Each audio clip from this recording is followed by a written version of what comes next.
Of course, yeah, I'm not here to obstruct anybody in there. Well, is there anything I can help you with? Any queries you'd like to know about the station? What goes on here? Anything I can assist you with? I haven't got that long for the duty sergeant. I'm busy, sure, I'll try and look after the station. Okay, guys, so PTCP is here in Luton, Bedfordshire, at Luton Police Station.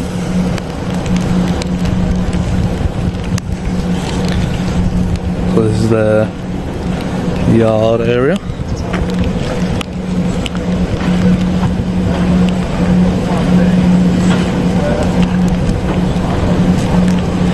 You can see they've put up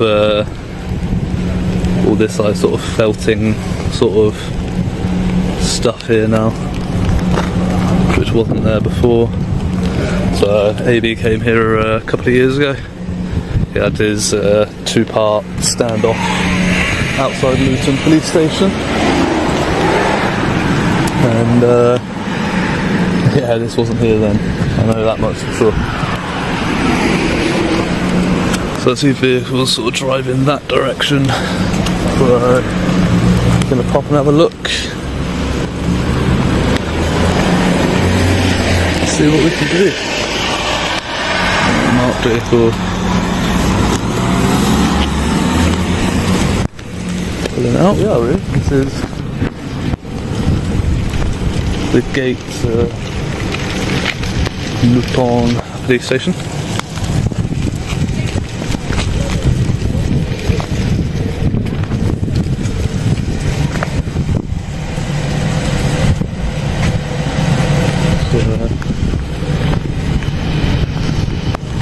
Yeah, it's interesting though. I was just looking up misconduct cases in Bedfordshire to see if there was anything going on recently.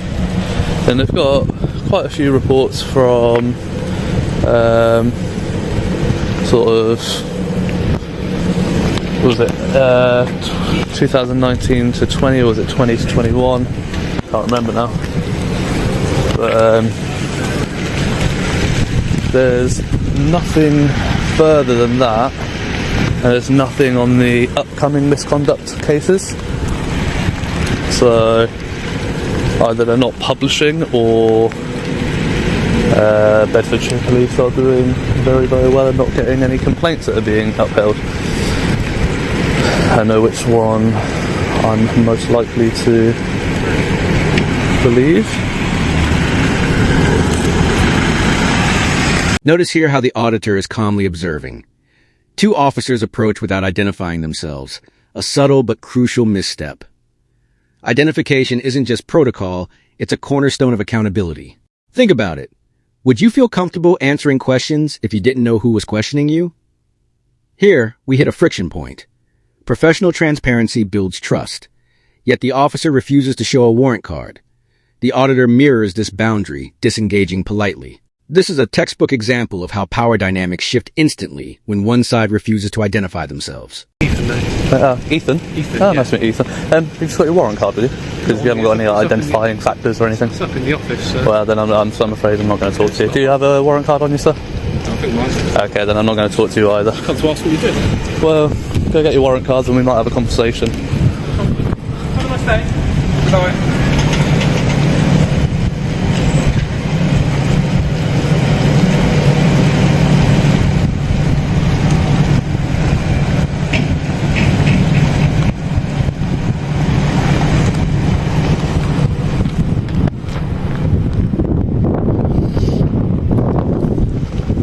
Going to try and come out and do stop and account with me when they're not even don't even have their warrant cards. They're not like, they're wearing a black polo and black trousers. They didn't have any epaulets on, nothing on it that said police on it. I'm not going to engage with that.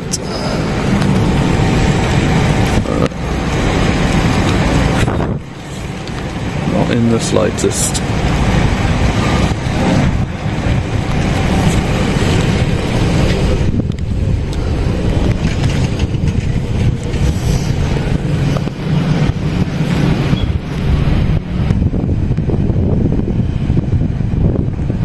Here we see a sudden friction point. Generally, for a consensual conversation, identification builds trust. However, the officer refuses to show a warrant card when asked. The guiding principle is simple. Professional transparency fosters cooperation. Because the officer declines to identify himself while appearing to initiate a stop, the auditor mirrors that energy and disengages. Let's see how this refusal to identify impacts the rest of the interaction. Oh yeah. I obviously haven't got my kit, I haven't got my bike, etc. Anything I can help with? No, I'm good, thank you. You're just filming, yeah? Yeah, yeah. Do you have like a YouTube channel or anything like that you film for? Pardon? Do you have a YouTube channel or something? Just matters of public interest, you know, personal recreation. Just out of curiosity, so... It was 273. Yeah, oh, perfect, thank you, I appreciate that. That's alright. Just had two constables come out and basically all they were doing was a stop an account. Right. But neither of them had, like, for example, you got your epaulets on. Yeah. One of them, I didn't actually ask how long, but you know, he did provide his name and his number when asked. But he didn't carry his warrant card with him. Right, okay. Yeah. I've got mine if you want to see it. Yeah, if you want to I can show you mine. So. Perfect, thank you, appreciate it. But yeah, no, it's just like, you know, stop an account is a police power still. Right.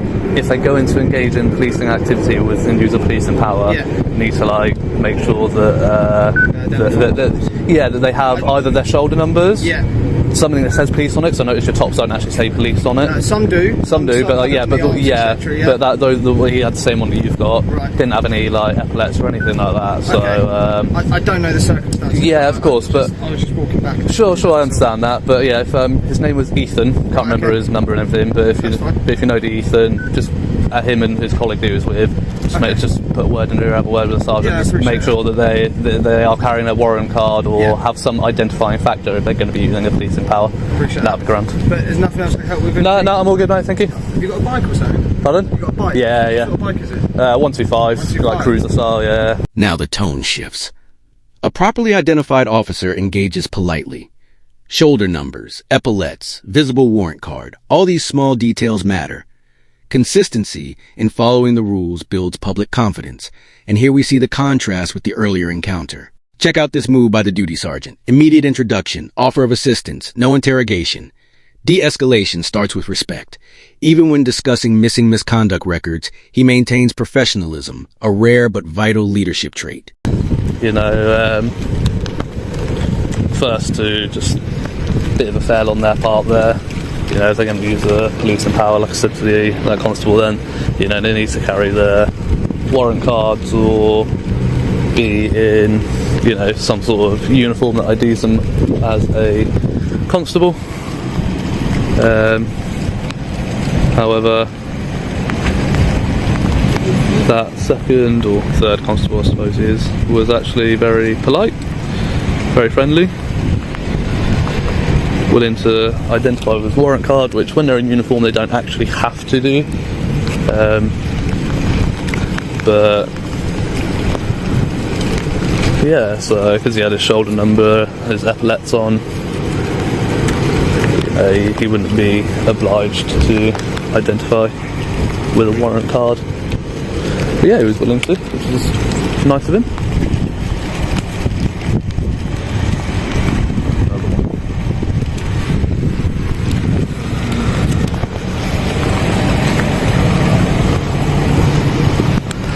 Move out of the way of the vehicle.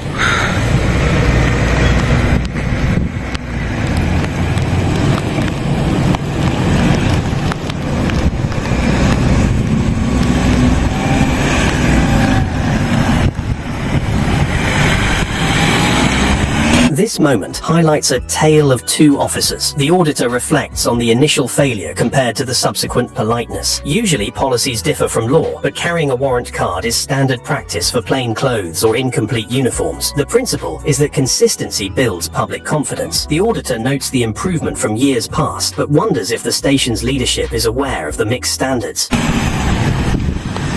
How you doing? 2 seconds. I don't want to touch the building, sorry. Perfect. There's my name is Sergeant Doherty, Bedfordshire Police, based at Lugan. How are you doing? Yeah, not bad yourself. I'm good, thank you. Good. I've not come out here to question what you're up to or to ask you to stop doing anything. Cool. I understand one of my PCs have come out to speak to you. I just wanted to come out and introduce myself because I'm the duty sergeant here at Luton. So if you get any issues, my car number is 6461. Oh, perfect, thank you.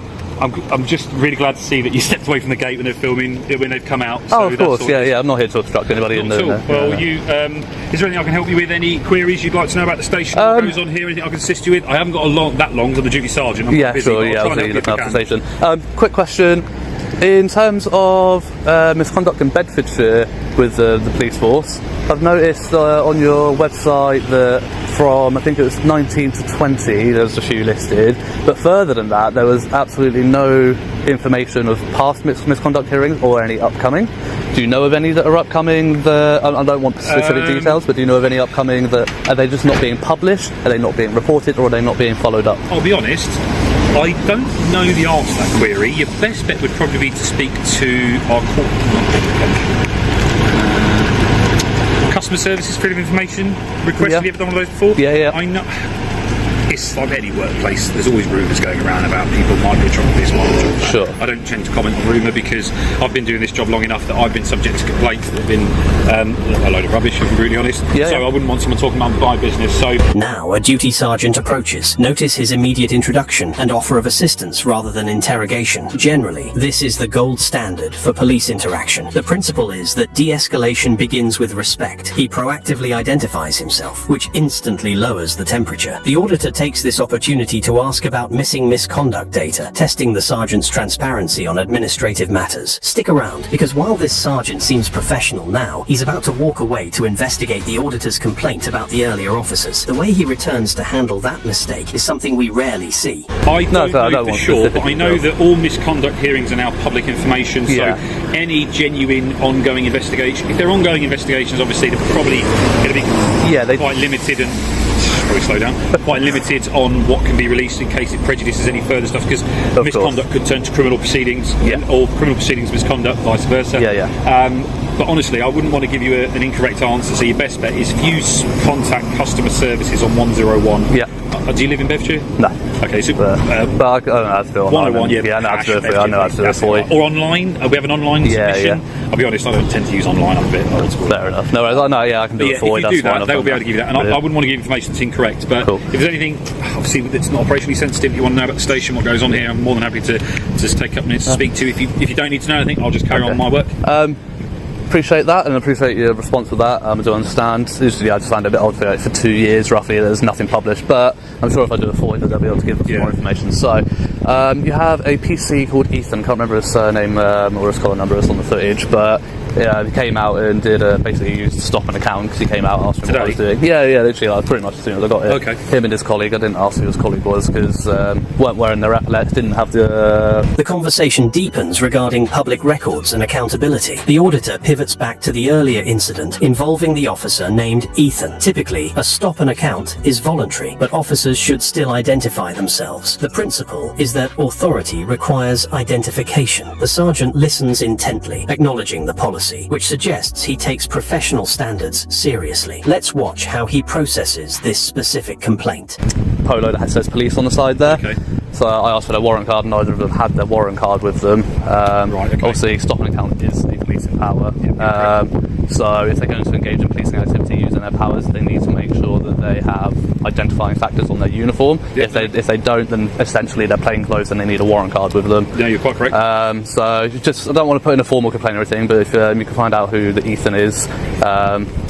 Have you got a general description of what he looks like? I'll be honest, I transferred to Luton 3 weeks ago from being based up in Bedford, so I don't know everybody on my team. Yeah. I know a few other I'll people. tell you what, because you're being polite and I'm not in fear of my safety or anything, I'll stop the footage and I'll show you the footage just quickly. Yeah, So, alright, so guys, I'll be right back. I recognise him by full name. I recognise the face. I think he's in one of our investigation teams. Cool. There is a couple of sergeants up there. Yeah, so if I'll go up there, and if he's up there, I'll just give him some advice. Brilliant. Yeah. Again, absolutely. Like I said, I don't want to put in a formal complaint because generally everyone else has been alright, and I don't feel like it's necessary. It wasn't over the top. He didn't actually try and use any force or anything. So as soon as I said that I didn't want to engage without their warrant card or anything, they were quite happy to just leave me to it. So, but just have a word with them, just make sure that obviously But yeah, if they're going to use police powers, they have that with them. Yeah, not a problem. I've got anything else I can help you with? Before No, I think that's all good. So I'll let you crack on with your day. I know you're a busy man. No worries. You have a good evening. Andrew, take care.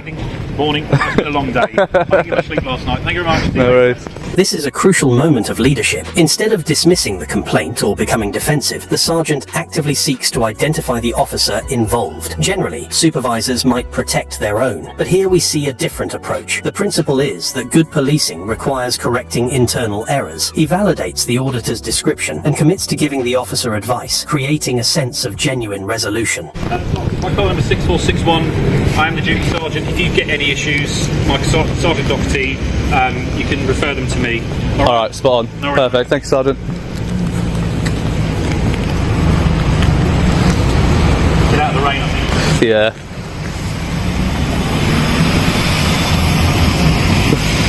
There we go, guys. What a lovely, lovely sergeant here at Luton Police Station. Hopefully, he's been here like 3 weeks, so hopefully, you know, that sort of attitude from a supervising rank, a higher rank, will trickle down to the PCs, and you know, I think generally, from what I've seen of some more recent ones of Luton, you know, their response does seem to be better in regards to filming outside a police station. Hopefully that attitude and respect for members of the public carries over to other areas of their duties when engaging with members of the public. Obviously, what we see is a very specific reaction to a very specific situation, but hopefully if we can change their attitude towards something like this and the respect that they have for the public, that will carry over to I say other areas of their duties, you know, like stop searches, whether or not they need to use a stop search, demanding ID and information from the public, although, you know, that first constable did try and failed quite quickly. But yeah, I think it was absolutely fantastic that that sergeant took the time to come out and speak to me. As obviously, like I said, he is the duty sergeant, so he is in sort of running the day-to-day operation of the station at the moment. So obviously quite busy, but you know, still took the time in that to come out and speak to him, which was lovely. The auditor takes a moment to appreciate the sergeant's conduct. It is rare to see such immediate acknowledgement of a mistake without argument. Usually, a supervisor's attitude sets the culture for the whole station. The principle is that respect trickles down from the top. By treating the auditor as a stakeholder rather than a threat, the sergeant effectively neutralizes any potential conflict or animosity. Police vehicle didn't even want to go around to the backyard to park. Obviously, there were no spaces. Oh, there is a space there, but it probably wasn't when they arrived. So they've just decided to park on the pavement.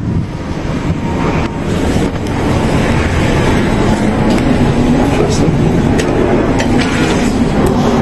Cheers, French girl.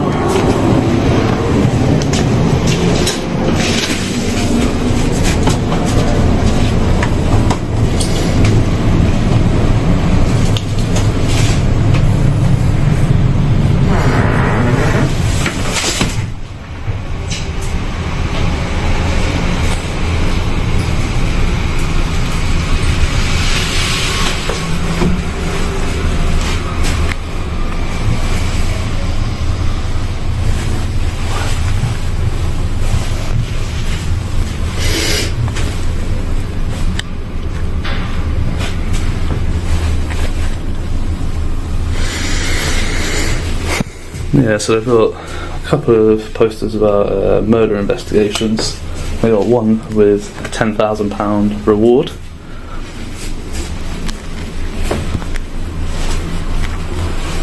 Though that was quite a time ago. Last seen 2018. That was like 4 years ago. I wonder if that's been solved yet. I'll have a look, see if I can find anything online. If I can, I'll put it here.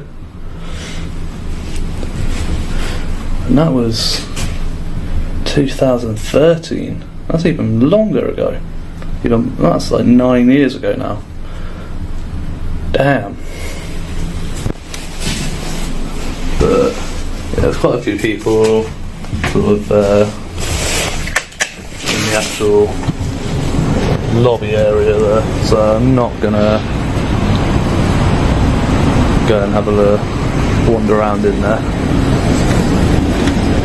While exploring the perimeter, the auditor spots a police vehicle parked entirely on the pavement. Generally, this can be seen as an obstruction or unnecessary hazard. The principle is that officers should model the laws they enforce. While not the crime of the century, it appears inconsistent with road safety standards. It serves as a visual reminder that even at a well-run station, small details can still slip through. So I just thought you might be working your way around the station, so I thought I'd just let's have a look around. There's loads of people in there, so I didn't go right in. Make queries, you don't get updates.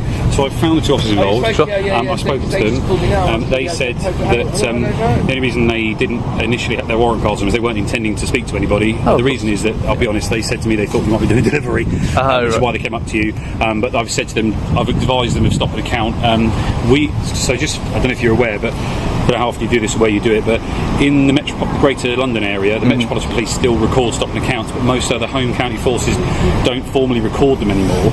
So because of that, I think a lot of officers aren't aware of the fact that when you just come and speak to someone, asked to account for their business, that you are indeed, as you're quite correctly identified, doing a stopping account. So I've passed that information on to the officers, and I've said that if they find themselves at that stage, then it's best just carry. I mean, I carry my warrant card on me all the time because it's got my access card in it. But I just thought I'd let you know. So brilliant. You obviously brought that to my attention, and I've dealt with it. Great parking as well. I love it. I mean, you've got a big yard. I don't know whether or not there's a delivery. I can't comment on that particular parking. It's not, all I can say is it's not the sergeant's vehicle. Alright, no worries. But I appreciate the update, Sergeant. It was really very kind of you. No worries, sir. Have a great day. You too.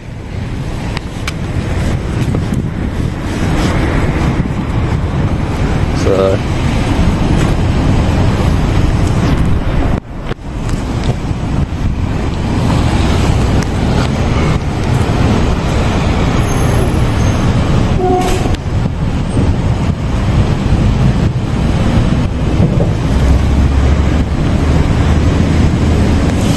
sorry guys, just getting some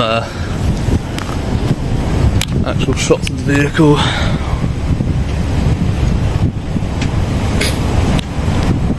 While I'm here.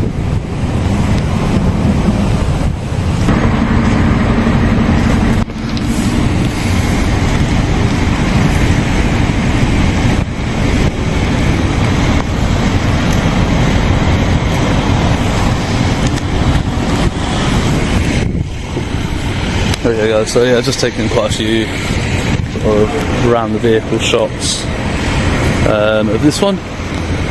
Just for some general photography and that really. Got some cool angles on the vehicle, the markings and all of that good stuff.